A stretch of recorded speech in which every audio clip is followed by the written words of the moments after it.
মুর্শিদাবাদের সুতি ১ নম্বর ব্লকের অন্তর্গত হারুয়া গ্রাম পঞ্চায়েতে আনা অনাস্থা প্রস্তাব শেষ পর্যন্ত কার্যকর হলো না। ফলে প্রধান রাখি রবিদাস তার পদে বহাল থাকলেন। উপপ্রধানের দায়িত্বে রয়েছেন জবা রানী মণ্ডল। জানা গিয়েছে, হারুয়া গ্রাম পঞ্চায়েতে মোট সদস্য সংখ্যা ২৬। এর মধ্যে প্রধান রাখি রবিদাসের সমর্থনে ১৪ জন সদস্য এবং বিরোধী শিবিরে ১২ জন সদস্য রয়েছেন বলে স্থানীয় সূত্রে দাবি। সংখ্যাগরিষ্ঠতা প্রধানের পক্ষেই থাকায় রাজনৈতিক মহলে অনাস্থা প্রস্তাব ঘিরে জোর চর্চা চলছিল।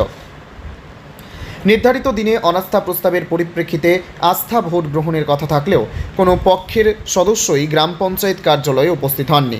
ফলে ভোটাভুটি অনুষ্ঠিত হয়নি এবং একটিও ভোট পড়েনি।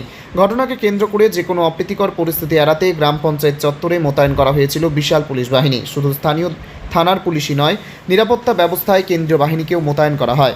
ব্লক সমষ্টি উন্নয়ন আধিকারিকের প্রতিনিধি জানান, কোনো পক্ষের সদস্য উপস্থিত না হওয়ায় ভোট গ্রহণ সম্ভব হয়নি। তাই অনাস্থা প্রস্তাবটি কার্যকর হয়নি। পঞ্চায়েত আইন অনুযায়ী ভোটাভুটি না হওয়ায় প্রধান রাখি রবি দাস তার পদে বহাল থাকলেন। ঘটনাকে কেন্দ্র করে এলাকায় রাজনৈতিক মহলে নতুন করে চর্চা শুরু হয়েছে। তবে এ বিষয়ে দুই পক্ষের তরফে এখনও পর্যন্ত কোনো আনুষ্ঠানিক প্রতিক্রিয়া পাওয়া যায়নি।